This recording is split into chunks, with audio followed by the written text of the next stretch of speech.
Hey folks, your Absolute Packer podcast initiating in 5, 4, 3, 2, 1.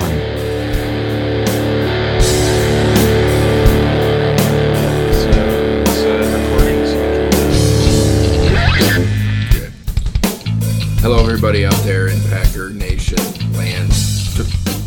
Not the best way to start it, I suppose, but as you can tell by my voice, I'm a little bit under the weather. I have a small cold, but welcome to episode 10 of the Absolute Packer podcast with Elliot and Andy. And we're going to be discussing the Packers versus Saints game and some other outside of football topics as well. So, Elliot, I don't know if I can fix your voice in post, man. yeah, So. you know what's funny is if it sounds the way I think it sounds to me, it probably sounds worse. But I feel okay. No, it doesn't sound. For what it's worth, you know, I feel okay. like- I sound worse than I actually feel. Maybe, and the quality of your voice is, I think you're probably feeling a little down, maybe because of the game. yeah, collectively. and the world, and being a little under the weather. Yeah, so, I'll tell you what, it I hate being a soothsayer prior to the season starting. If certain things pan out, and we're seeing a lot of the negatives pan out. So, on one hand, he could pat myself on the back saying, "Hey, see, I told you so." But on the other hand, you're going, "Oh, wait a minute, I don't want this." So, yeah, I think we can pop right into the X's and O's. So, sweet. The good news was it started out with an excellent drive by the Packers, led by Brett Hundley. I mean, I think obviously we should say that this is the first game that Aaron Rodgers has missed since 2013, where he broke his other collarbone. So Brett Hundley came in relief the week before with Minnesota, and he did okay given the circumstances. But they had a whole week to plan for this game, and based on the first drive, where our new running back Aaron Jones, he's fantastic. 5th round pick. He looks like the real deal and then some. And they rode him, for the first drive. I think he ran 3 or 4 times. And he ran off like a 46-yard touchdown. Great blocking. I mean, it was just a fantastic first drive. And then that was about it. That was the highlights of the offense, pretty much. Well, so that's the problem I always have with this focus on, and I'm not saying that the Packers focus on the running game, but like all of football, like hardcore football people, they're always like, yeah, we got to establish the run. And I sort of feel like that is a mistake. Focusing on the run? Yeah, well, too much. Yeah. I think that it's I don't know. I think it becomes too predictable. I hear what you're saying there. Go ahead. Sorry. And I feel that way in general about like all teams that are that end up being very run centric. It's like, well, I mean, we know you're going to run the ball most of the time, so that's pretty straightforward to defend against. Sure. If you have the best running back in the league, whatever, maybe that doesn't matter, right? Mm-hmm. So AP for a while, like he could get through Ezekiel Elliott, is one that comes to mind. Where it's like, they're going to run it, but they're going to run it right down your throat, even if you know it's coming. Yeah. Right. So it doesn't, that's fine. But I mean, Packers aren't at that point, and I think he's awesome. I don't think that the Packers are, for lots of reasons, the rest of the offense, but I don't think he's at that top tier level either. So Aaron, you're talking Aaron Jones, I imagine. Yeah. I agree.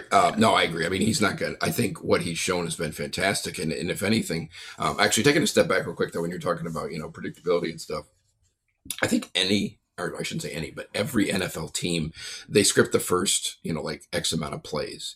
And so the Saints scripted 15 plays, and the Packers script 15 plays. So there isn't a whole lot of, adjustments going on. They're just saying, here's the plays, we're going to run them. So a lot of what you see in the beginning of games looks predictable because it's almost designed to be that way, for lack of a better term. But I would almost take it. I would take your comments and spin them a little bit. And this has to do with how the Packers are going to have to be as a football team moving forward. And they have obviously discovered that Aaron Jones is a real talent and there's something there. He's a starting running back. He's way better than Ty Montgomery. And the fact that it took him this long to figure that out, I think, is another kind of indictment on McCarthy, because this guy was rotting on the bench for 3 weeks, or longer than that. He was rotting on the bench for 4 weeks while they were sitting there trying to shove Ty Montgomery losing yards everywhere. It's stupid. It's anybody with two eyes could see that Aaron Jones is way better than Ty Montgomery. But with Hundley being in there now, and even though he's been in the system 3 years, he's still a rookie for all intents and purposes. He never practices with the ones. He's on scout team and stuff. So what I'm saying is they're really going to have to rely on the running game a lot. And so if you have a running back, even if he's a rookie like this, and he can actually do some things and people know you're going to run it, that's good. And that's going to help them. Because they're not going to turn into some aerial passing attack like what they have with Rodgers. It's going to be dink and dunk and run game. It's going to be that. So I think it's very important. Which that's fine. I don't think that has to be quite so predictable. What happened in this game from that perspective? It was like run on first down, run on second down, pass on third down, punt, and the game plan. I kind of put it in here, and this is actually. Well, going back to Ty Montgomery, I made a note here where I've said this to a couple other people since we're talking about the run game and Aaron Jones kind of rotting on the bench.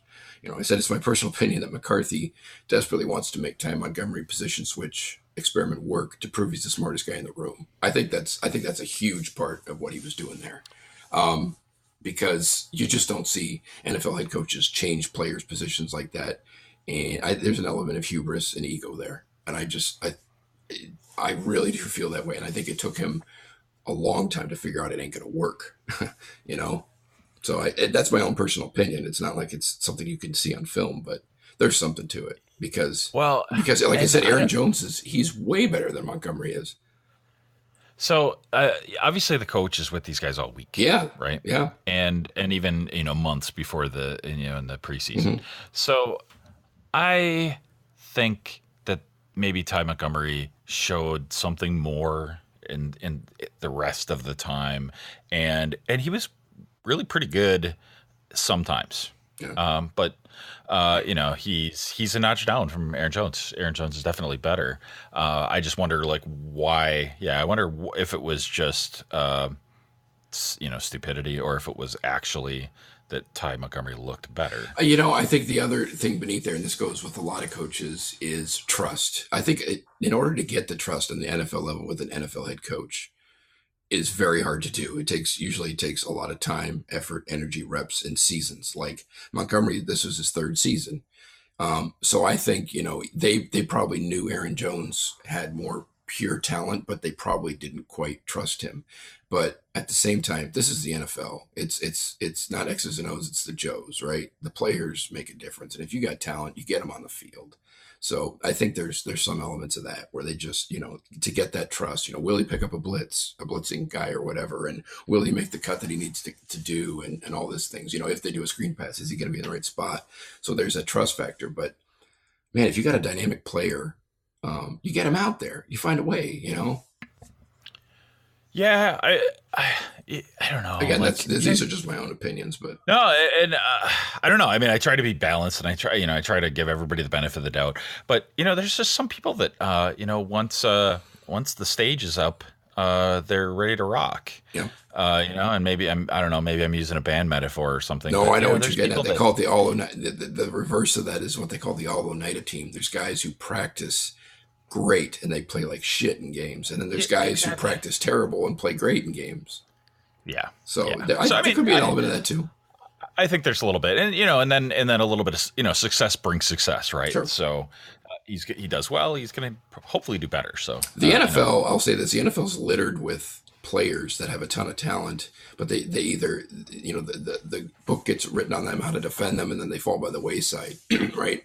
The way that you get that, what separates you from those types of players is if you're a truly great player like an Aaron Rodgers, they can't defend you. He's been in the league, no matter what you do and how they game plan, there's no book on you, and they beat you. They find ways to beat you. So the good news is that Aaron Jones has continued to ascend and be better each game, But once they get film on him for a good season, that's the real test to see how good he is. So. Yeah. Okay. So yeah, I think that's probably enough there. You labor that point. Yeah, I hear you. So yeah, next point is about Hundley and the game plan. Excuse me. And I said Hundley really didn't play well, but a lot of that I put way more on McCarthy's game plan. I kind of put here, and I've heard other pundits out there and even some other bloggers say that McCarthy was trying to hide Hundley. like, oh, we're going to come out and I have all this confidence in him, but then in reality he doesn't. And I mean, he played so much not to lose in that game. Everything about the offense and what they did was, we're not going to try and win. We're just going to play not to lose. And that'll get your ass fired as a coach if you do that. That's what the whole game plan reeked of. And some of the stats, I mean, listen, these stats floored me. So Hundley passed for 87 yards in the whole game. That might be the worst yards in a game that any NFL quarterback has had, in the last 4 or 5 years. Any quarterback. And I'm talking backups and third stringers. It was pathetic. And I know Hundley's better than this, but I had to, do a double take. So, and then listen to this stat. He has the lowest AYP, which is average yards per attempt. So in any game, obviously, if you pass for 300 yards and you attempted X amount of passes, your average yards per attempt is a simple math calculation. He has a 1.4 yard average yards per attempt. That's crazy. That's easily the lowest in the league. I mean, it's so far below the next closest is like 3.5. And if you're talking on an average, that's huge. Mm-hmm. So it is, I put here, it's shameful, pathetic numbers. It is. And part of it is Hundley just being new. Part of it's McCarthy and part of it's just unknown, but 87 yards is, oh boy. Yeah. I think you hit it on the head when you said, playing to not lose. Sure. I think that's I think that's where the team is at right now. And that top to bottom, you're going to get your ass fired if that's the way it's going to be, because that means you have no confidence in anything. You have no confidence in your defense. You have no confidence. You know what I mean? It just reeks, and your players can see that. Exactly. That's just a downward spiral. Yeah. That is no good. And Aaron Rodgers, it's already happened. I mean, Mike McCarthy and Ted Thompson, their record when they haven't had Brett Favre or Aaron Rodgers as their quarterback, I think it's 2-7-1. It's horrific. yeah, and it's actually worse than that because the 2 wins were probably very close. There was a tie, obviously, so that was close. Yep. And the losses, some of them were really bad. Yeah. So it's Rodgers. We said Rodgers covers up a lot of warts on this team. I mean, any Hall of Fame quarterback does. Let's be honest. I'm not going to sit here and say if New England lost Tom Brady, they'd suffer. They wouldn't suffer as much as the Packers, but they'd suffer. If they do seem to do better with their backup quarterbacks. Well, Belichick is on a whole nother level of coaching. You know what his record is without Tom Brady? It's unbelievable. No, I don't know. 15-5. Yeah, I was going to say it's got to be a winning record. Unbelievable. I mean, that's crazy. And he went 3-1 last year he won a game with a third string quarterback. A third string. That's right. I remember that. Oh my God. Yeah. So it's just not a good look for McCarthy or anything. It looks like Aaron Rodgers is the linchpin to the whole damn organization right now. I guess I kind of feel like this caught everybody by surprise. And if that's true, then fucking shame on them, because look at 2013. Yeah. The same thing happened, and they're doing the same thing over again. You know what I mean? Right. That is just they got caught. I feel like they, I think they felt that Hundley was going to be good next year or not, and it was I don't think they've ever truly tried to develop Hundley that much, because they've wanted to use him as a trade piece. They want to get him out of here and get some picks. So yeah, they've tried to develop him, but there's no end game for him on this team. Right. And it's just an indictment as all hell that the players looked. I mean, even McCarthy said the second half of that football game was pathetic. And I mean, you're pointing that right at yourself, Coach. Right. So tough to be a part of, tough to watch. Yeah. You can just, the malaise and everything was just yuck. I mean, I did have here for, a couple of things that I thought we'd see some tight ends, kind of show up, because the easy outlets and check downs and whatnot. So that has been, I mean, even with Aaron Rodgers, Nowheresville, there's been nothing. Huge disappointment. I agree.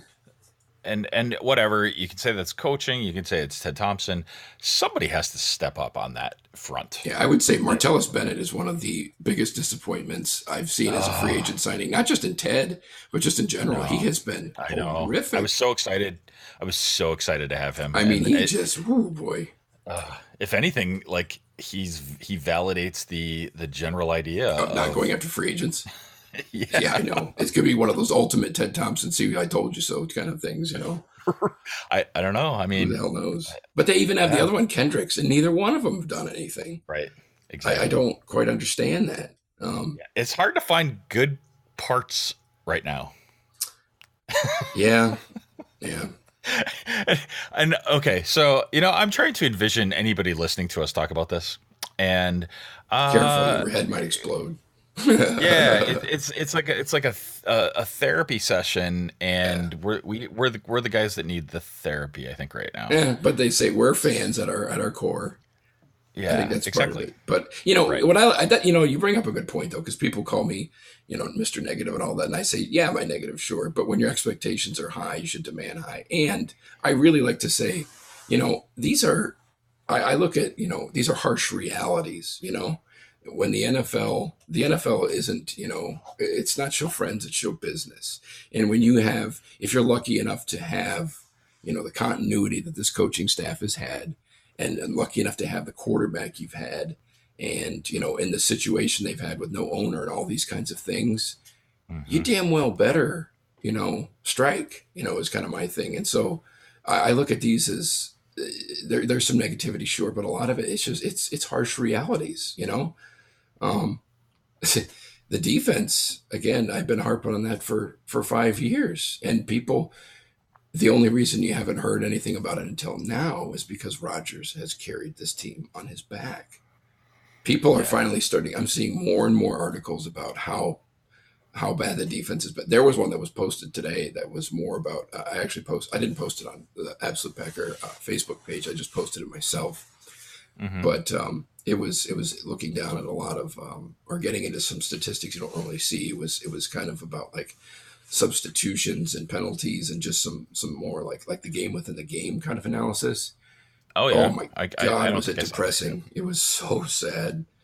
Mm. It's the defense is what it is. It's bad. And people don't know, to kind of include myself. Is it the players? Is it the coaching? Is it a mix of both? Is it injuries? It's, I always like to say the truth lies somewhere in the middle, but I always keep going back to Capers and saying, if you don't change anything, it's always going to stay the same. So whether you give them different players, i.e. a different GM, or you change a coach, you're never going to know. And all we know is that the defense stinks. It has ever since the Super Bowl. Pretty much. Yeah. So, yeah.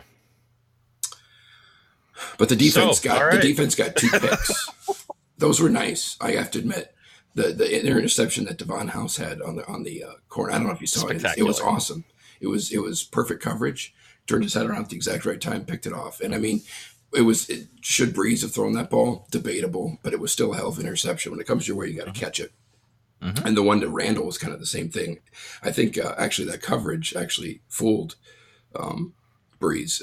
They were saying it was supposed to be like a zone coverage drop, but they changed it to man coverage at the end, and he got fooled, and so he threw it, and he didn't think anybody'd be there.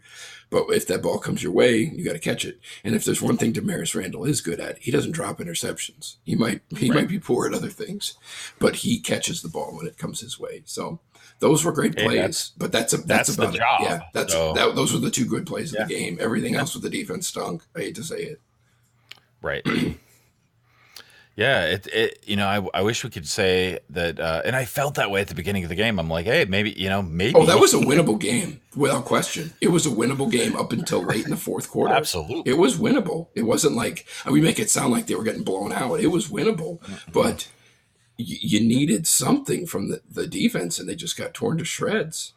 When you get outplayed, that's one thing. And outcoached. He got outcoached, outplayed, out everything. Yeah. But I almost feel like, I don't know, the Packers beat themselves. Yeah. Like that second half, it was And McCarthy even said about the second half, he said he was really disappointed in everything about the second half. And I'm like, oh boy, if he's saying, because he normally doesn't say those things publicly, keeps everything really close to the vest. He never undresses players, in press conferences. And it's bad when he's starting to. How does it go a whole half? Okay, so, if you divide the game into quarters, as we do, right? If the third quarter's not so good, how do you not at least expect more enthusiasm? Make some changes, personnel changes where you can. If somebody's really, literally or figuratively dropping the ball, right? Yeah. If they're just not up. Well, I will say there are injuries. That is for real. So they don't have no players. No doubt. Players. But the players they do have and the backups, they all stink right now. I hate to say it. I know. So it's like, it is what it is. But you're right. I would even say the effort was just lacking. You can just kind of see it. There's some try hard guys, but it just looked like they knew. And the second half, they're like, "What are we bothering?" That's what I'm seeing. That's what I mean. Like once you have the feel of death on you, the game's over. And again, this is what gets coaches fired, because you lose the locker room. Yeah. You're done. Yeah. You're done. So I'm not saying McCarthy or anybody's going to be fired, but it's just not a good look. No, and in a way, the fact that is not on the table is probably part of the problem. Yeah. There's this There's this feeling, lack of urgency. Yeah, and a lack of accountability. I mean, there's probably players that go, I don't agree with any of this shit. I don't like any of the coaching. There could be a small, faction of them, and they just damn well know that everybody's going to be back because they don't change anything. I mean, if they lose every game, say they lose every single game and they go 4-12, I would be shocked if anybody got fired. I would.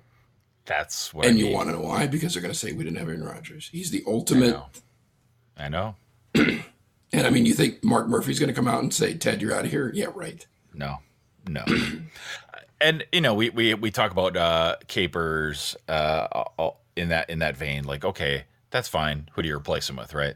So those kinds of discussions come up, and those are difficult because for one thing, you don't know who's going to be available and why. But there's young assistants on other teams. They got to look outside the organization, and there are young up and comers that they have to look at. They got a bunch of dinosaurs on this staff right now. I know I hate to say that, but there's some truth. Continuity and complacency. Those are the two biggest enemies of this regime right now. It's killing it. Normally continuity is good, but it's killing this team right now. So yeah, complacency. And you know what? That should be the title. Complacency. There you go. I'm good with that. Short and sweet. I'm not good with it. It's sad. Or you could call this laryngitis. There you go. That's probably better. Nice. Not to be negative anymore, but Clinton Dix. This was one of the worst games of his career, and I don't know what's wrong with the guy. It's such a mystery because he was a Pro Bowl player last year.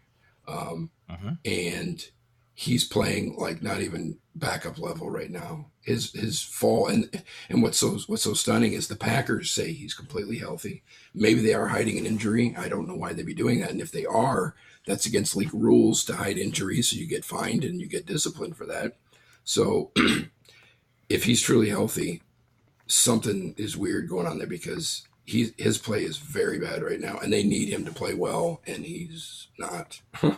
I don't understand what's going on there. Like I said, one of the biggest performance drop-offs between year to year for a player that's that young and was supposedly ascending. I don't get it. Yeah. Yeah. And it's a problem because it actually basically just non-existent. Yeah. He's beyond. He's not even just a guy. He's taking terrible angles. He's a step slow. He's. In terms of on the run, defending the run, he's decent. He's worthless against the pass right now. It's really troubling, but I don't know. I think I wouldn't be surprised that at the end of the year they say, well, we said he wasn't hurt, but he was dealing with X, Y, Z. Because if not, they shouldn't re-sign him because he's going to command a lot of money. Actually, he's in the last year of his deal, and they have to pick up that option. Yeah, but if they have to move on from him, that means they're starting over again there too. So it's put up or shut up time for him, and it's also putting the Packers in a bind. So anyhow, That's Okay. that's pretty So much the game, eh? so that's all the negative stuff. The actual game. Yeah. There were a few positives in there, but it was a lot of negative. I'll give you that. Yeah, it was. I mean, it went from really good to it just went downhill. Yeah, it was really good for a yeah. very short period of time, and then it just Yeah. So, we have we got some business end stuff, JS comments, and then I want to kind of close out with what I'd like to do for next week. okay. So go ahead with the big innovation hub announcement. Yeah, so this kind of came out last week, just kind of out of the blue. I don't know. I think I saw it on Twitter feed where Microsoft and the Green Bay Packers are going to combine $5 million each for a total of $10 million into what they're calling Wisconsin Innovation Hub. And the location, it's going to be a building and kind of an environment and probably some other things. It's going to be located at the Titletown district. They're going to call it Titletown Tech. And, on the surface, everything looks pretty cool here because, as it notes in this article talking about it, Wisconsin's dead last in tech, startup and innovation. So anything to kind of get that rolling, I think is good. Now, I'm going to kind of defer to you more on this because you're closer to this stuff. But on the surface, it seems like, a good thing to invest in. We got to be more forward thinking about all this stuff. Between you and a fence post, I've often said that, schools need to start teaching coding as if it's a second language, like Spanish or something like that. America's got to get with the program, how important things like that are. So, Yeah, yes and no. So I don't want to be. I certainly do think it's positive, right? Mhm. Anybody who's looking to investment is good, and the idea of innovation and entrepreneurship, I am all about that. Mhm. I would like to see how they follow through with it, but I'm not negative on it until I have a reason to be negative on it. But I'm also not going to be a cheerleader for something that has not really happened yet. And it's interesting you bring up the coding as a second language. I mean, to a point, I think that people should develop their own well-rounded skills as individuals. Mm. I don't think everybody needs to be able to code, but certainly we need to foster good technical skills among the people who show a proficiency in it. That's put better than when I said I would agree. I'm probably in the minority on that. I hear this all the time. The maybe not in those words, but make everybody code. Everybody doesn't need to code. Like really on a really basic level, like everybody takes art classes when they're in elementary school, right? Like, yeah, everybody should learn some art. They should learn a little Spanish, a little Chinese. You should be exposed to the world. And I think that those are all great things.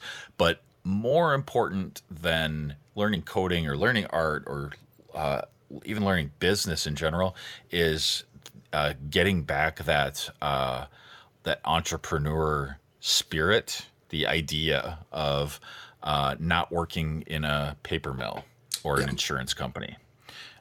We need to get that energy spread where kids especially don't feel this. They don't feel down about our community. We do need people to feel like we have the Packers and that's a great thing. And I wouldn't trade that for the world.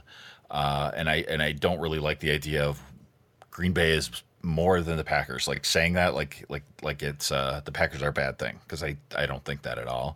But the other 6 days of the week, even during football season, the rest of us, we have jobs and we have to do things, right?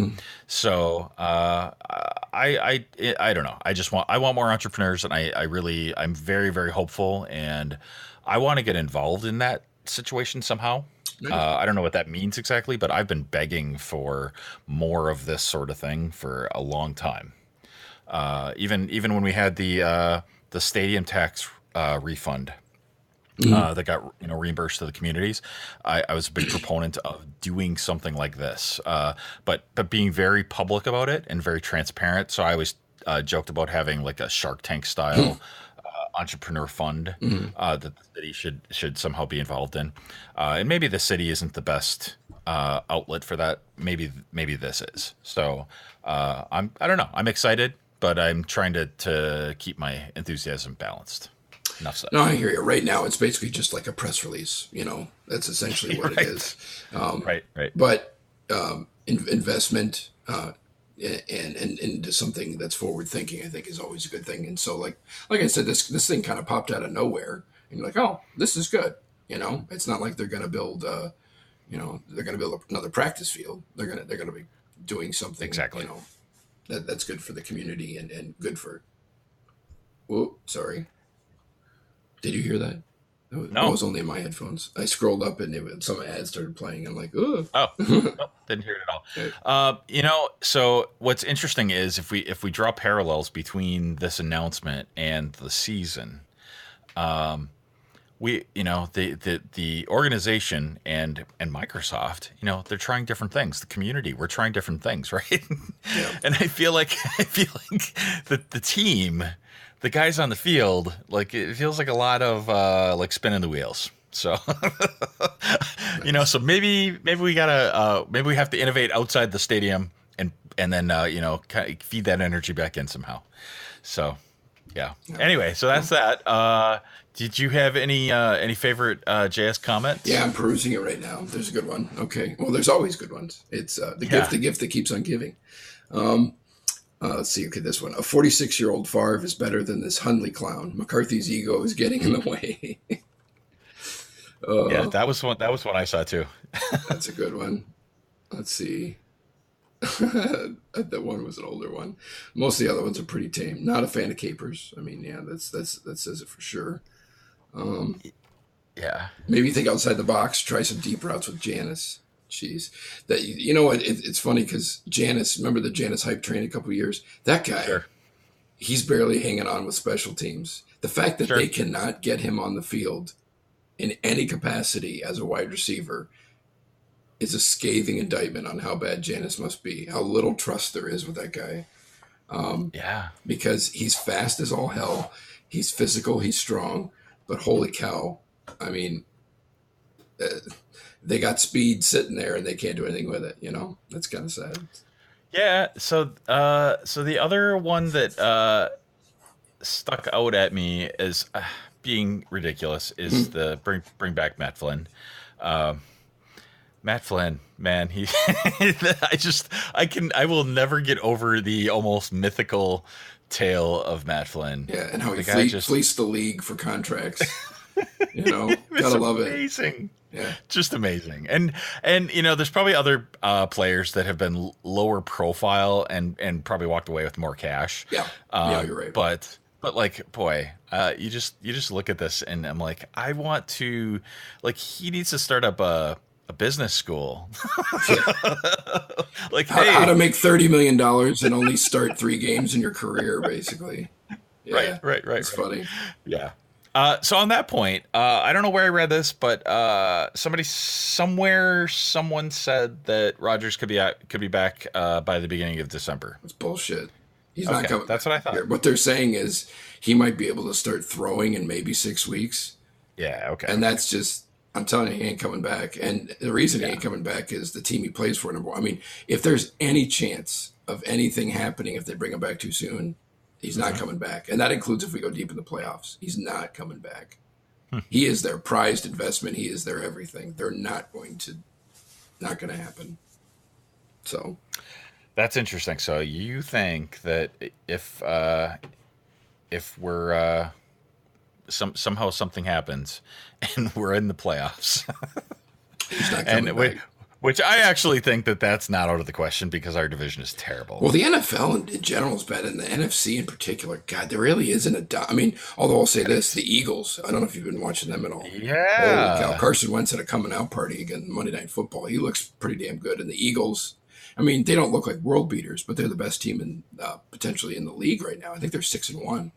So, but I mean, our division is trash. It's always trash. Outside of us, and now we're part of the trash. We're in the can with it now. Yeah. Well, I mean, it. I don't know. Like it should be Detroit's for the taking. Should be. Like they're like the talent on the field, like they should be the top team. Yeah, I mean, Matt Stafford's the highest paid player in the league. Right. Jeez. I mean, it's not even close in the division. Like as far as like anybody close to an elite quarterback, like he's the guy. Yeah. So I hear you. if they don't win the division, they have some serious introspection that needs to happen. Although I'll say this, I agree with you, but if the Packers lose, which I think they're going to lose this next game, you talk about it's going to be nasty in Packerland. Yeah. Nasty. And I'm not picking them to win anytime soon. Yeah. So I feel like we are, I don't know, maybe we're not in a bubble, and maybe there is more something to be positive about. Mm-hmm. So I would like to, because I know we're in a bye week, so like we wouldn't have to record anything next week, but I would like there to be a very call-in focused show. That's a great idea.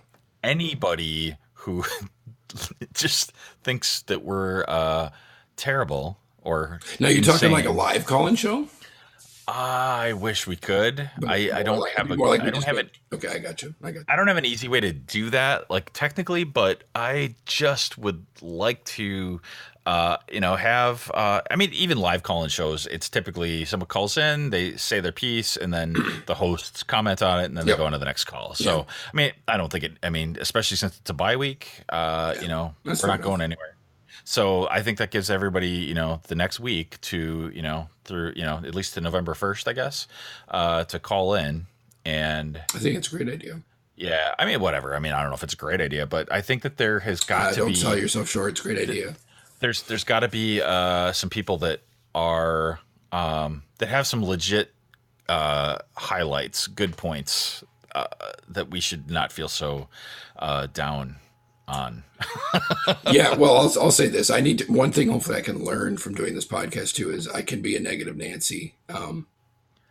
So I do need to see more of the silver lining in some of these things. And by and large, I like to think that, I do here and there. But a fair amount of people and mostly close friends and family have said I'm so tough and I'm such a negative Nancy. So there's got to be elements of truth to that. I need to get out of that little bubble a little bit. Yeah, I think you are a little bit, but I'm kind of right there with you right now. So I don't know. I don't think that's true. Yeah. I know. I hear you. If the Packers were defeated and we were blowing everybody out, I'd probably still have some bitching to do. It's just kind of in my nature. But yeah, and that is probably true. But like that is not happening right now. So. We need some counseling. So we need all the counselors that are out there to call in, and our call-in number is 508-535-5468, and you can call in, you can leave a voicemail. I will change your voice. You don't have to leave your name. So if you're shy or you are afraid of saying something negative or positive and looking foolish or whatever, I will edit it and make you sound good. I will do whatever you want, but also, I want people to feel comfortable with sharing their thoughts. So please do. And I think we could hopefully have some good things. Some good conversation about this last half of the season. Yep. We're almost we're almost at the halfway point. Actually, let's see. So they're the bye week, and then I think they're 4-3. So yeah, after the next game, they're halfway through.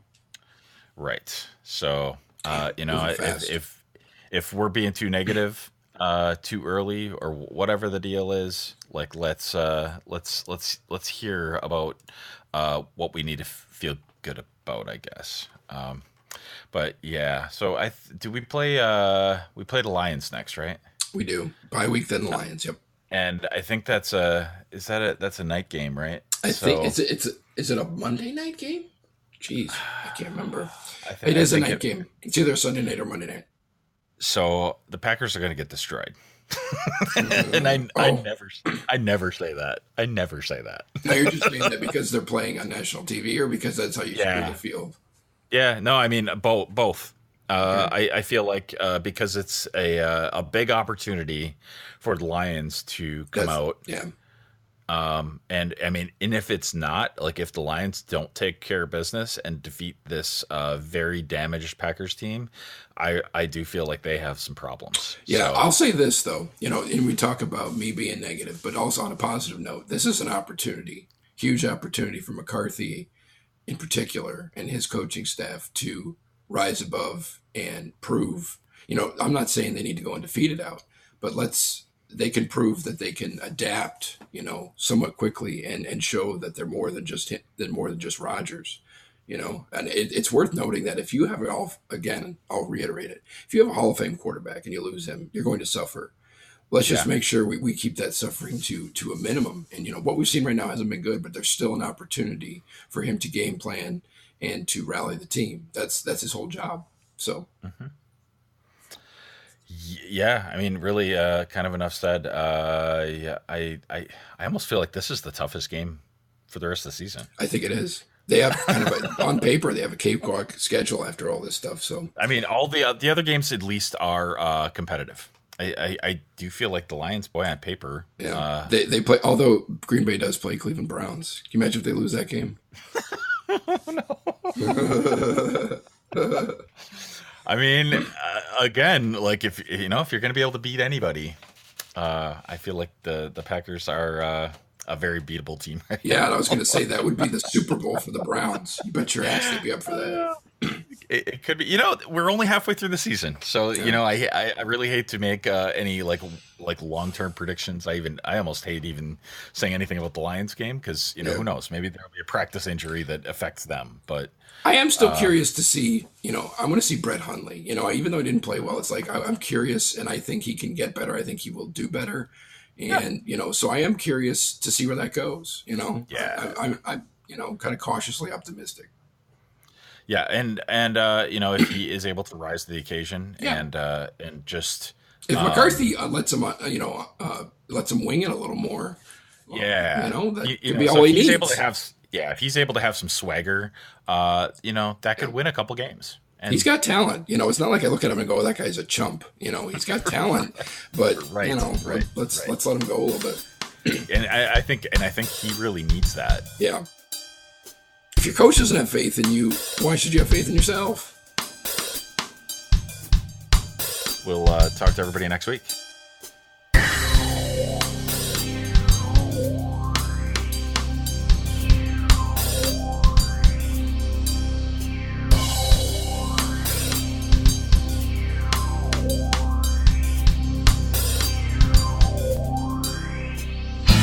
Podcast. Chair. I know, right?